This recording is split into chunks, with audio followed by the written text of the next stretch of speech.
नमस्कार, मी लाघवी ओम सावंत बुलेटिन मध्ये आपलं स्वागत करते। पवारांचं ते विधान अजिबात आवडलं नाही असं अंजली दमानिया म्हणतात।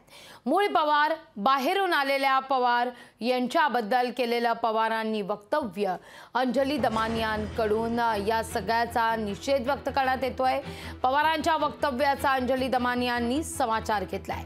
बारामतीमध्ये सुप्रिया सुळे विरुद्ध सुनेत्रा पवार अशी लढत होणार आहे।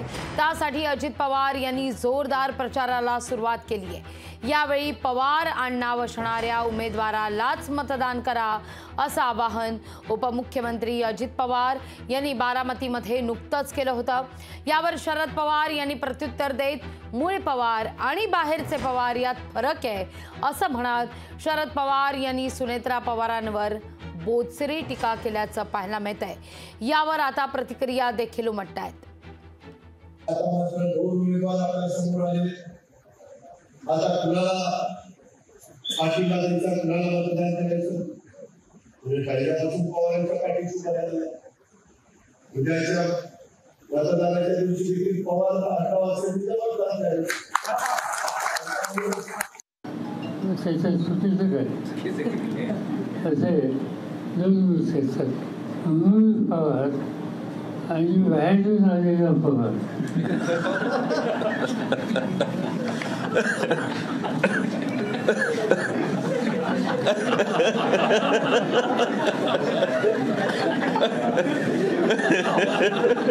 शरद पवारांचं आत्ताचं जे विधान आलंय की मूळ पवार आणि बाहेरून आलेला पवार, म्हणजे याच्यात त्यांना काय एक्झॅक्टली म्हणायचंय की एखादी सून जर ती 30 वर्ष 40 वर्ष 50 वर्ष जरी लग्न होऊन झालेले असले तरी ती घरची होत नाही, ती बाहेरचीच राहते। हे कितपत योग्य आहे? म्हणजे हे त्यांचं बोलणं मला बिलकुल पटलं नाही, बिलकुल आवडलं देखील नाही। खरं तर आत्ताच काही दिवसापूर्वी त्यांना असं विचारलं गेलं होतं की बाबा तुम्हाला एकच मुलगी आहे, तुमच्या म्हणजे चितेला आग द्यायला मुलगा नाही, तर त्याच्यावर ते म्हणाले होते आपण इतके विचार आपले प्रगल्भ पाहिजेत की आपण मुलीला मुलासारखी ट्रीटमेंट देऊन आणि तिला तितकं ताकदवान बनवायचं। हे सगळे विचार ऐकून मला खरंच बरं वाटलं होतं की अतिशय प्रगतिशील विचार आहेत, पण कुठेतरी आज हे जे विधान होतं ते मला बिलकुल पसंत नाही। मला वाटतं